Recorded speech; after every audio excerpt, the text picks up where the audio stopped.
You're listening to the AmWritingFantasy Podcast. In today's publishing landscape, you can reach fans all over the world. Query letters are a thing of the past. You don't even need a literary agent. There is nothing standing in the way of making a living from writing. Join two best-selling authors who have self-published more than 20 books between them. Now, on to the show with your hosts, Autumn and Jesper Schmidt.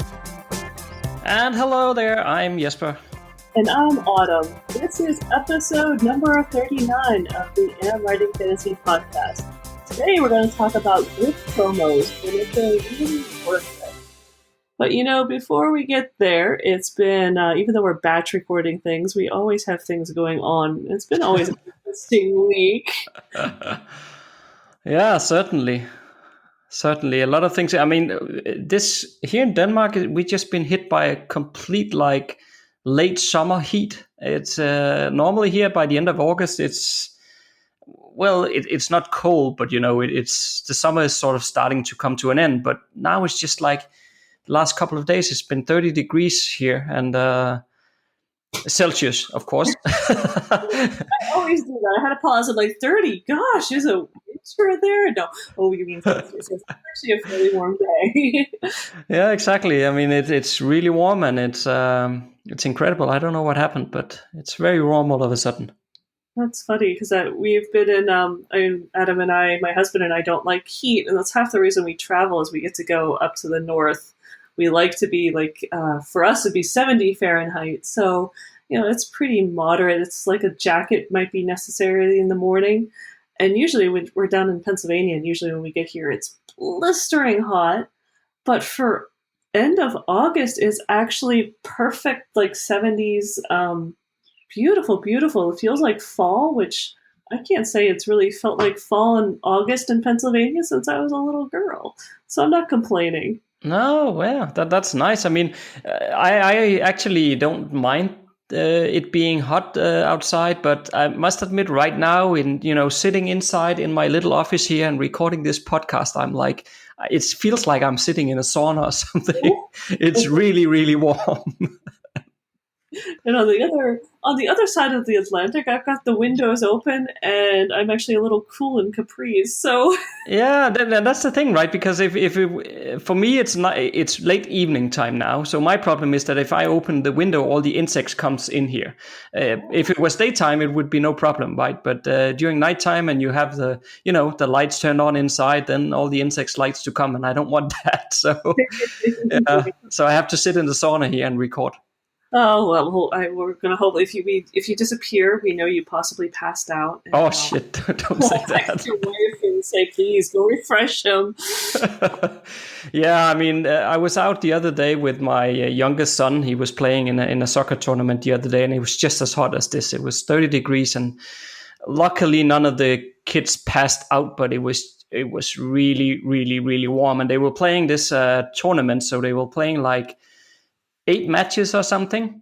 Wow. And it was steaming from above, but it was really cool. It was just this kids tournament, and they didn't play very well for the first couple of matches. They sort of draw a few and lost a few and maybe won one. So once the group play was sort of done, then I was thinking, okay, we'll probably go home then because that was it. But then for some miraculous reason, they actually went to the semifinal as the last team that just made it above the cut.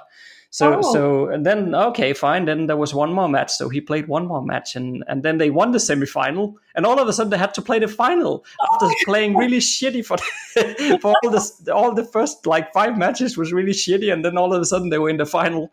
And it was actually really, really exciting because, this tournament that they created here was... it's in the local club, so it's only the local club players who are there, but they're there from all kinds of different age groups. So what they do in this tournament is that they mix and match the age group, so that you have some of the young ones and some of the older ones, and they make teams of 5 kids, but different ages in each team. So they play together, the young and the older ones, which is quite cool. And my kid was one of the youngest there altogether. So they were playing this final match, the final against another team who had actually won every single match. So I thought, okay, they're going to get, beaten really bad now. But they didn't. They really fought for it. And the end of the game came and there was still no winner. So they had to play golden goal, so that means that the first one who scores will win the game. And then went into that overtime and they were playing and it was crazy. I mean, at one point, my youngest son here, so again, he's the youngest one on the pitch. So he came with the ball dribbling down towards the opponent's goal. And there was this defender in front of him. He's like 4 years older. Oh, and I was thinking like, oh, pass the ball. You're not going to get past that. But he didn't, and he actually dribbled past the guy. He was 4 years older than him, and then all of a sudden he was alone in front of the goalkeeper, and the goalkeeper was like 3 years older than him as well, and he shot at the goal, and it actually went past the goalkeeper, but it hit the post. Oh! It's just like, whoa! And there was this like, because it was the final, there was probably like 100 people watching, so there went this like, whoa, through the entire crowd. This little boy passed two kids who were just 3 and 4 years older than him, and but unfortunately they didn't win there, so they kept playing for a bit, and then a bit later on in the match, my youngest son there, he got the ball again, and this time he then passed it, but actually the guy he passed it to was the one who then, because of that pass, shot the winning goal, and they actually won the final. Oh my gosh, the underdogs and the winners. Yeah, it was so amazing, and I was really proud of him. He played so amazingly well, and he was almost in tears himself. And when they then handed over the trophies afterwards, there was only like one trophy for the team, so the team had to pick themselves, and all the older boys then said, well, you played so amazingly, so we're going to give you the trophy, and that was really, really awesome. And then there was they had to announce the best player of the tournament. So in the loudspeakers there, they called him up and said that he had played so well. So they made him the best player of the tournament. And I must admit, I teared up a bit. I was really so proud. It was amazing. I'm teared up a little bit. I live. Your kids are. This is my vicarious moment because I don't have any children other than a small dog. So that is just so. Yeah, it was so awesome, and it was so well deserved. And I think there was at least 20 people afterwards who came over just to tell him how awesome he played and stuff. I mean, people he doesn't normally talk to, people who is not normally on his own team. So it was just amazing. And many parents also came over and said, "Whoa, that was amazing!" And and he's just a young kid. He's really small compared to the other guys on the pitch. So, and it was amazing. So that was my little story this week. That is a fantastic story. I don't think I have anything else to top that one. No, it was cool. I liked it. A week on the internet with the AmWritingFantasy Podcast. So actually, I noticed something that made me laugh a bit in our Facebook group. Oh, yeah? Yeah, because Dwayne added a poll in the Facebook group, and he asked for what a cliche or from a mine. And I don't know if it was just for fun that he made that poll or if he needed it for something, but I couldn't help laughing when Milo then added an option called something mere mortals were never meant to witness. That sort of made me smile, but then it made it even better when I saw that, of course, the top spot or the one with the most votes are gold, but just below them, there is this something mere mortals were never meant to witness as a cliche thing. I just thought that was so funny. I don't know why that would be a cliche to mine, but it's just so cool. That is great. I didn't notice that. I've got to get back into the Facebook group. Been offline a little bit too long, so I have to go check that one out. Yeah, it was quite funny. And of course, I should also say, by the way, that any of you listening, if you want to join the Facebook group, just search for AmWritingFantasy among the groups on Facebook and just apply to get in, and we will approve you. Or I don't know, maybe our awesome moderator Luke will actually, because often Luke, he's much faster than both you and me are in approving people. But we'll let you in for sure. So yeah, if that's something you would like to join, then just do that. Yeah, I've got to go in after we're done recording and maybe relieve Luke a little bit. We had a whole flurry of people joining today, which is awesome. But we've been recording podcasts, and I've been getting all these notifications of people who want to join. I'm thinking, oh, poor Luke, we've left him hanging there because we're recording. I should probably go help out after this. Yeah, maybe we should. But he's doing a good job, though. He's doing an awesome job. So yeah, shout out to Luke. Thank you, our awesome AmWritingFantasy Facebook group moderator. So I thought it was funny because I saw a comment that Irish had left on our recent YouTube video / podcast where she could, on the one we were talking about whether or not you should take a break from your writing. And she said she could see both sides. And I totally agree. I was thinking about this because one thing we didn't mention in that episode is, I think you, Jesper, when you go on your family vacation, you try not to write. So that's like a week or two off as well. So you do take writing breaks during the year. Yeah, absolutely, and as I think I also hopefully I made it clear in the last episode as well. That I haven't written anything for probably a month now or something because I'm so busy in recording courses for Am Writing Fantasy. So yeah, I mean absolutely I do take breaks, and as you said, especially when I go on vacation. But you always catch me anyway, Autumn, because I try to make those. I make these announcements before I go on vacation that I'm not going to work, I'm not going to do anything. I will check the email and just reply if Autumn sends me something, but otherwise I'm not going to do anything. And then, of course, I'm going to send you something. And then I always, you call me out on it, and then you say, well, I thought you were supposed to be on vacation. But I don't write anything, though, but I am really bad in not doing anything. I always end up doing something. Your brain definitely does not turn off, because I remember a certain vacation you came back and I think you had like 3 or 4 pages of world building kind of.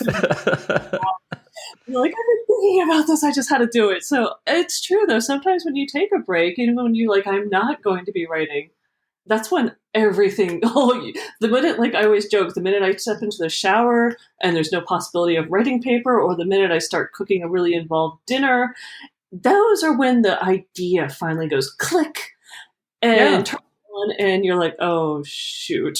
Yeah, but that's exactly it, right? I mean, as soon as you wind down from your day-to-day being busy and running about and whatever else we're doing on a day-to-day basis, so once you start relaxing, then all those creative things pops up in your mind, and then, I accidentally end up writing it down and sending emails to you, Autumn, and so, yeah. And I respond, and we get work done even when we're both supposed to be taking a break. But that's okay. That's why it is a good point that Iris made, though. That it is important, especially, and I think she was also pointing out about the burnout situation, and there especially it is really important to sort of give yourself a break. So I fully agree with that. I've certainly enjoyed mine, but I've got to get back to it. Right. And on to today's topic. So group promos. Could you hear the sigh? I don't even know where to start with this because I have almost no experience with. I mean, the funny thing, I guess, is that in the future we're going to release fiction together, but at least up until this point, we've done so separately. So it means that you have some experience with group promos where I have very little. So I'll have to give you the reins on this one, Autumn. That's fair enough. But yes, I think I've probably joined with mailing lists. They call them newsletter swaps, even though you're not actually swapping your mailing list with another author. You're just promoting another author in your newsletter. And I think I've been doing that since maybe my first year as an author. They started up pretty quick. And I've seen the rise and fall of so many different platforms where you can organize them, share them. I've seen everything from, and I've actually hosted some group promos on not AmWriting Fantasy, but on Autumn Writing, my personal website. And Jesper, I know you joined that one, and you could probably mention what you thought of it. But that was back in the days when you had to build it yourself. Now, BookFunnel and Story Origin and some of the other ones, InstaFreebie, they allow you to they create a website for you, and you just send people there instead of your own website. So there's a lot of ways of using them, and the requirements are often that you have to send that out to your newsletter. And so that's sort of why you don't do that. Is that correct?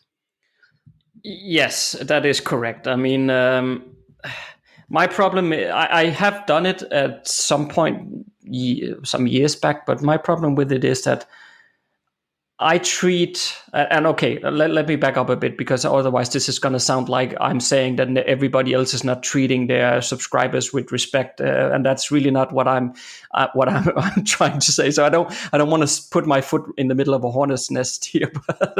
But what I'm getting at is that I find it really important to always treat subscribers with respect. Maybe I should put it like that, because and by that I'm not saying that running, newsletter swaps are not treating them with respect. But what I mean, on the other hand, is that I feel personally, and Miles may vary here, so make up your own mind as what you, the listener, think, and maybe you see this differently as well, Autumn. So I'm looking forward to hear your sort of thoughts on it. But at least in my own personal view, I think that if I'm going to push a book or recommend a book or whatever you want to call it to my email list, I should have read it. Because otherwise I don't want to do like, okay, can you put my book in your email list, and then I'll put your book in my email list if I've never read it, because I feel, at least to me, it doesn't feel fair to my subscribers. And that's why I stopped doing it a long while ago, because I just felt like I have no idea if this book is good or not. And I don't know, that's just my sort of philosophy. I can understand that, because I think when it comes to doing individual swaps with authors, which is more what you're talking about, it is so hard to tell the quality. I mean, it helps to look at the cover and see if it looks professional, maybe read the first couple of sample paragraphs, pages that are on Amazon to double check, because I definitely learned that one very early on, is that don't just accept something out of the blue without looking at it first, because, you don't want to send something that you're kind of cringing and you're hoping your readers will never read it, or they'll not think you're crazy for recommending it. Then it comes to the group promos, which are a little different, because then you're just telling your reader, hey, here's a whole suite of books that are either, they're usually on sale, or they're freebies, or, right. You have to sign up to get the freebie, so they know they're subscribing to a whole bunch of other authors, which, again, do you want your readers to be overwhelmed by signing up for another 50 books? But at the same time, there are also great opportunities for spreading the word. I know with my first book, my debut novel, Boardman of Water, that's been perma-free now for a few years, and I'm actually still toying with the idea of, at some point, does that perma-free status end? Does it need to end? Thinking about that, because I think that'll be a question maybe for another podcast coming up, is, should perma-free be permanent? But we'll come back to that later. But I know when it was my only book, or, the first book, I only had one trilogy, and I felt like I was pushing that out to way too many promos, and I wasn't seeing much gain, because it was like every promo I could join, I was putting that in. And I thought, okay, you have to start limiting where you're putting it. And I think that's my advice even today. It doesn't hurt to try a sales promo. I'm doing both now, sales promos and group promos, where you're doing a free book that people are signing up for. And sometimes I do a free promo where literally the book is free. Just go get the sucker. It's fine. I'm giving it away on purpose. Yeah. And I think by doing those, you do get to run into other authors. Everyone joins in to send it to their newsletter. And you usually get a pretty slick graphic. And so you're just sending them saying, hey, it's not like necessarily this is the book you should go look at, but go see if there's anything here that suits your fancy. But again, it's easy. This summer, I have never seen so many group promos. And I don't know if it's because people are just getting their act together. They're realizing that these, for authors, they're usually free to join. There's a few that have maybe, chip in to get an Amazon gift card, something that'll make more people come and look at that page. So there are a few that cost, but in general, these things are free. What you're doing is actually supporting other authors. So that's awesome, because seriously, that's one thing I love about authors, is we're so good. We're not competitive. We don't look at each other as competitors. We look at each other as, hey, I can only feed a reader, 1 or 2 books a year. That leaves 364 days, or even 300 some other days that they need to read books. And I can send them yours. That's not a problem. I want to make sure that they stay a reader and don't give up on books because I can't find anything to read.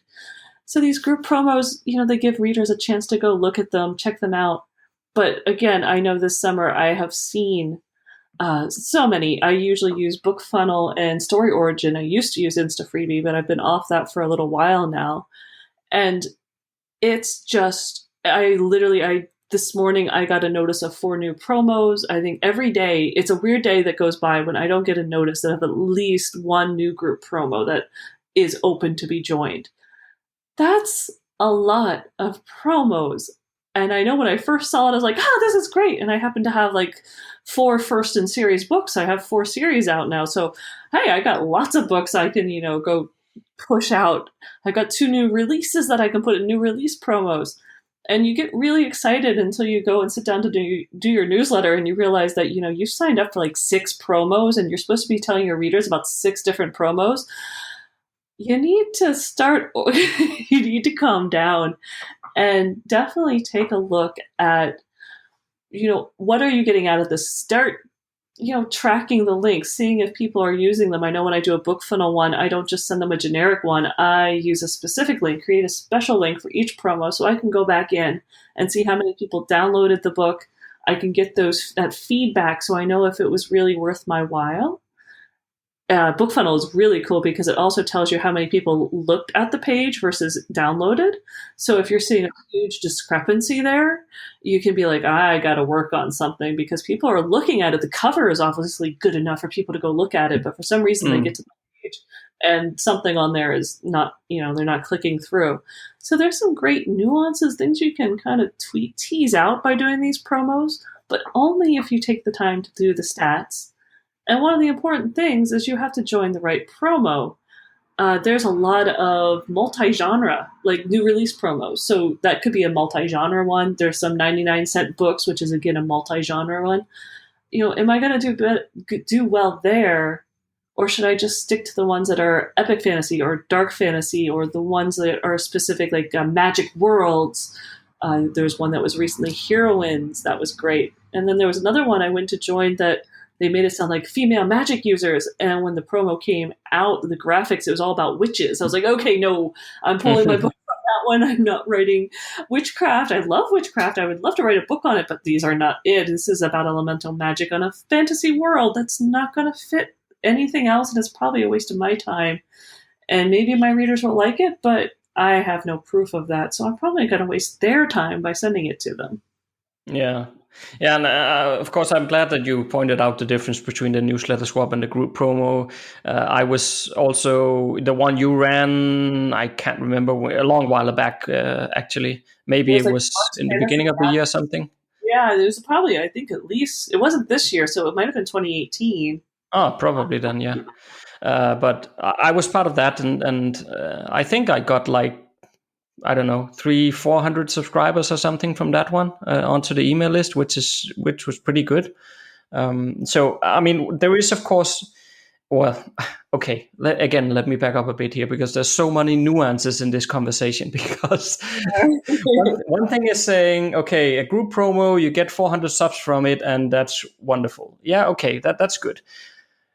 But you can also look at it from this angle of saying, but okay, so these 400 subscribers just loaded their Kindle with 50 different books and they're not going to read any of them anyway. So what's the point?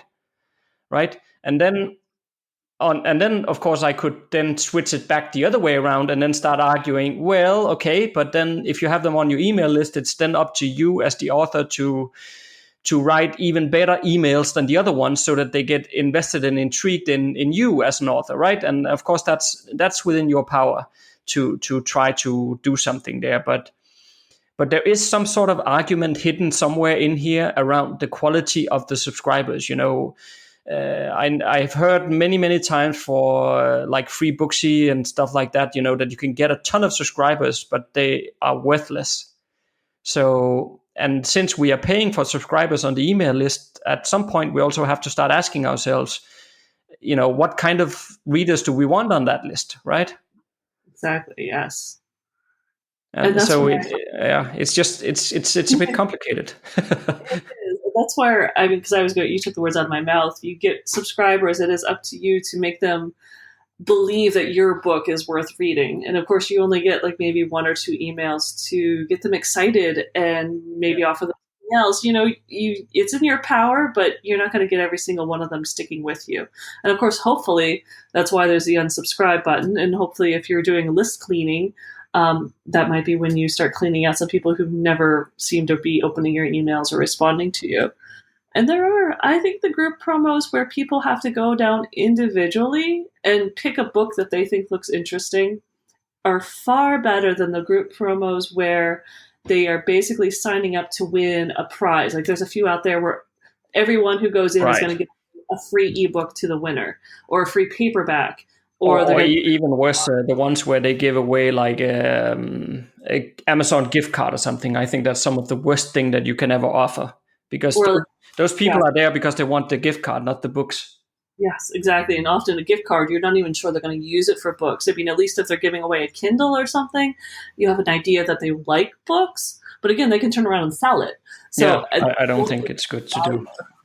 Exactly. So those are the ones, and I mean, I've joined those when I was first started, and you get originally, I think the most I've ever gotten from one of those was almost 5,000 subscribers. That was early on. Wow. Okay. It was very early on. So it was one shot, you suddenly get 5,000 subscribers. Jesus.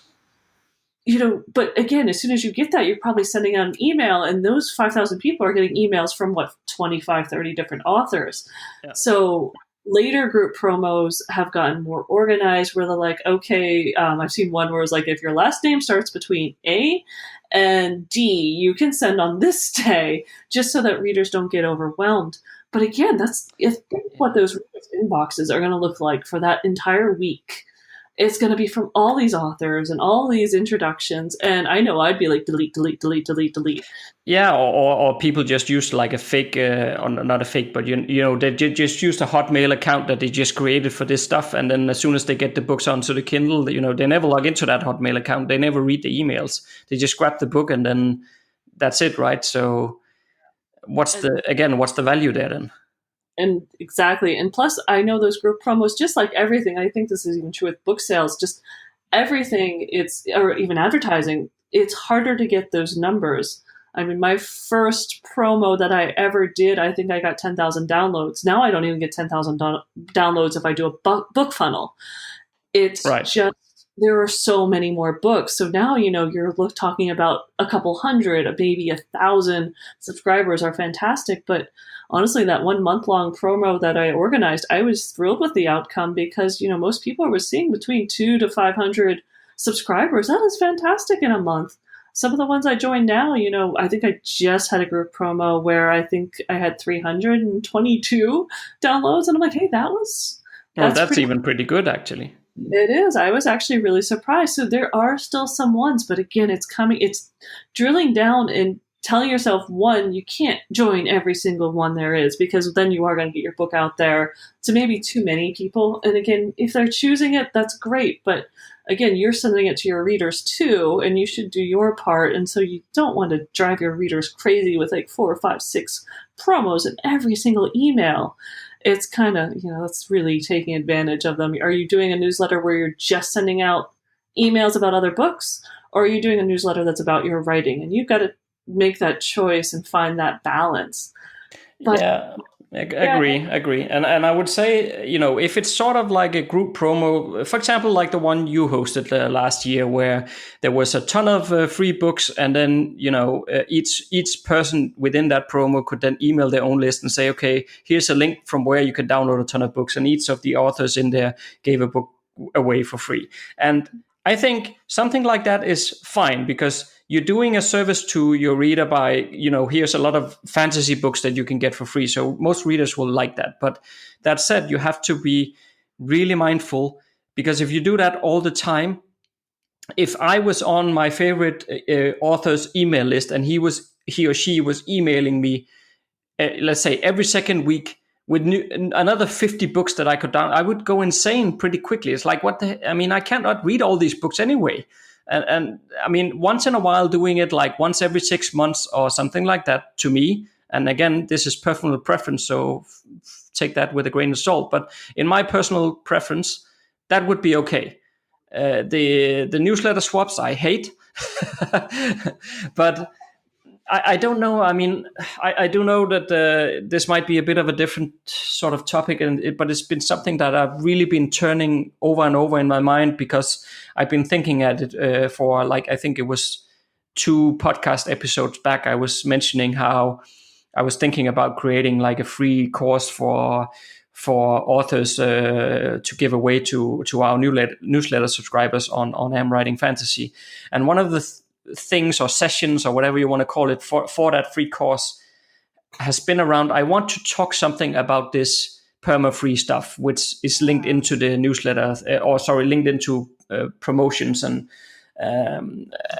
this topic that we're talking about here today, because obviously the value in group promos is because you're giving away a free book. But I still haven't really made up my mind, and that's what I want. I want to make up my mind so that I can give sort of here's my why as to why I'm thinking the way I am. Because right now I'm not sure, because on one hand, I mean, I have my own, and you also have your own, your book one for free, perma-free.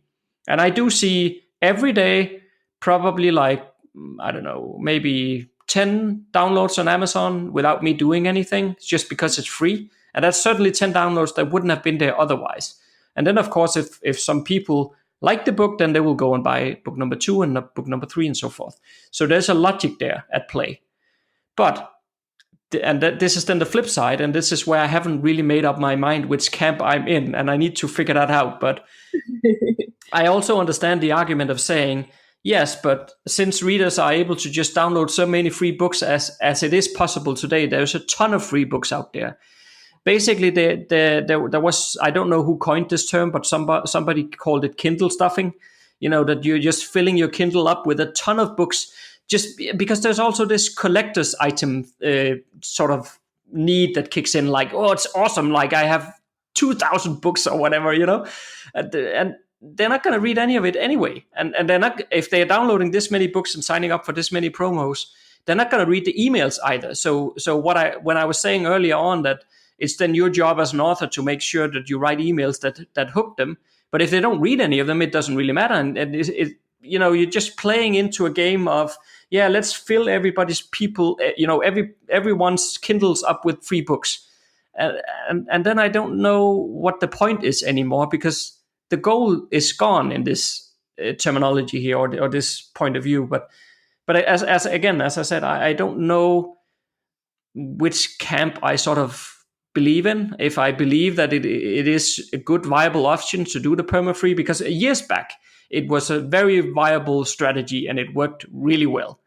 But nowadays, with so many free books and so many people downloading them, I'm not sure if we've sort of moved past the point in the market where the free book is not that good anymore to have. But yeah, I really don't know. And I need to do more thinking, because I cannot make up my mind. So I know that's not very helpful, but that's my thinking. But I don't disagree. And I do think that, I know, even like you said, we both have perma-frees, but my newest series, the one I got 2 in the works, that I'm going to finish one first and then finish the other one. But I have put out 2 novellas and I did not make them free. And people, I'm sorry, readers who are listening to this, I have no plans of making them free. Right now, if you happen to hunt around, you may find them in a free promo somewhere, but it'll be exclusive. It's usually only for a couple weeks. It's only by my choice. Otherwise, they're on Amazon and they are 99 cents. And I'm not planning on making them perma-free. I'm planning on doing that, and maybe every once in a while opening them up briefly on my website or through these group promos. And that'll be the only way to get them for free. And it is, it's a different technique, and more people are using that, where, you know, your book is for sale online, for sale on Amazon, but occasionally you can get it as something exclusive, and it adds that little extra shine that hopefully people will read it. And I also think that novellas are becoming more of the way of giving away a free book. You and I both have full-length epic fantasy novels. I know mine is 105,000 words. Mm-hmm. And I do have people downloading it every day without even me advertising it. They do go on and read the complete 6-book series, which is fantastic. Yeah. And I love that. But, so I don't know, maybe Born of Water will stay free because I don't have a novella at the beginning. But, if I ever came up with one, I may switch it over and create a novella and put that at the beginning and offer that as free. I'm not sure. And that's the tough thing. Readers, if you're listening to this, writers are not trying to milk you for money. We're trying to make a living. I'm a full-time author and graphic artist. This is literally how I put food on my plate. So I don't think there's anything wrong with making a living where you can afford to eat and be creative and get paid to be a creative individual. I think it's fantastic. I hope everyone gets to that point. But it is important, and it's not easy every day, because trust me, but book sales fluctuate. Yeah, they do, yeah. Yeah, it does. But you start getting smart when this is a business, and you have to start asking questions. Happily, I'm a prolific writer enough, except for my 2-week recent break, when I got to get myself back in gear and get this book done. I'm usually prolific enough where I can release a couple books a year. I'm hoping to do an entire series, plus what we're writing next year. 2020 is going to be big. And that is fantastic. And it's a good way of doing it. And because I have 16 books out, I can play with different techniques. And that's amazing. That's so much fun. Of course. It gets too. The books you have out, the easier it becomes, obviously. It does. You can try different tactics with different books and not sweat it. Because when you only have one series to play with, it's a big change to decide to put something in Kindle Unlimited, to do, make something free versus not free. Those are big changes, and they have a very big impact when it's your only series. Yeah, indeed. And if I can just share one more of my look at from this side and then look at from that side arguments here, because you triggered something else in me in what you just said. Yeah. Because, when you were talking about that we authors make a living from selling books, and that we shouldn't feel, I guess you didn't say this, but I guess it's sort of embedded in there somewhere, we shouldn't feel ashamed about charging for our work. And I'm sort of the opinion here. So here comes the A side, and afterwards I'll give you the B side. But the A side is saying, Kindle books or ebooks, it doesn't matter if it's Kindle or on Kobo or wherever you're selling books, but a book for $5, $6, $7, $8, I'll even say $9.99, it's damn cheap. Come on, you're getting like 100,000 word novel that is probably taking sometimes years, but at least quite a while. And if it's a very experienced writer, then it'll be faster, obviously, but then you're also getting quality. But you're getting a quality novel for, let's say, just go with a high price here and say $10. $10 is not a lot for a book. And I feel like we have sort of put ourselves in a situation a bit as authors of where now there is an expectation that you can get it for, almost nothing. Yeah. And that's sort of the B side of this whole argument is, but what is our goal here? What are we trying to do? Because if on one hand you're saying, okay, A side here, I'm charging $9.99. B side is saying, I'm going to go perma-free.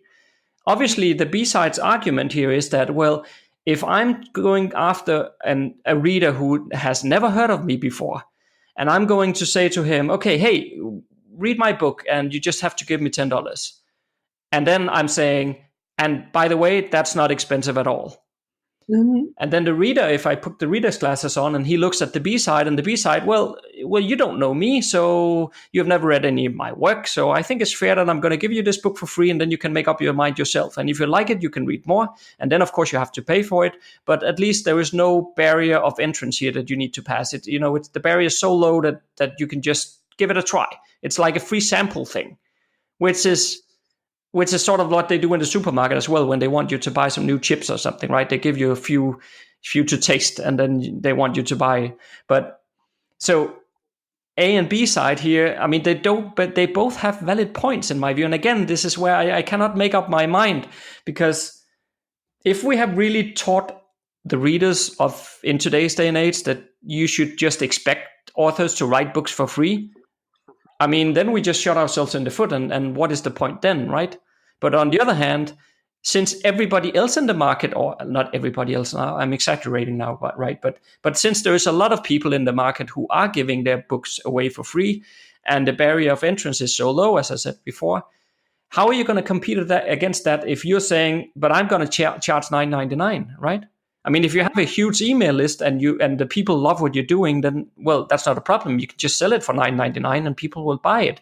But I'm coming at this from the angle of, what is the advice for a new author? Should you make your book perma-free and then I'm going to run some group promos and whatnot to get my name out there? Or are you just Kindle stuffing? Are you just playing into the Kindle stuffing game, and actually it's not going to make any difference for your author career at all?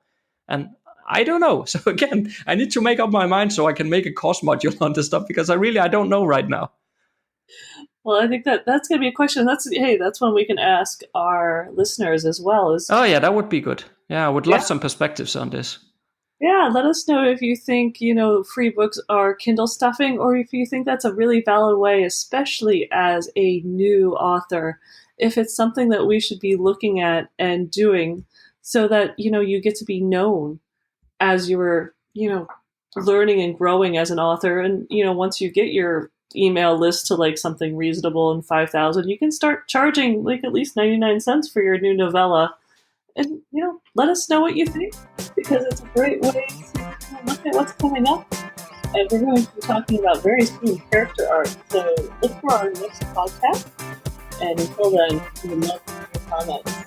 If you like what you just heard, there's a few things you can do to support the AmWritingFantasy Podcast. Please tell a fellow author about the show and visit us at Apple Podcast and leave a rating and review. You can also join Autumn and Jesper on patreon.com/AmWritingFantasy. For as little as $1 a month, you'll get awesome rewards and keep the AmWritingFantasy Podcast going. Stay safe out there and see you next Monday.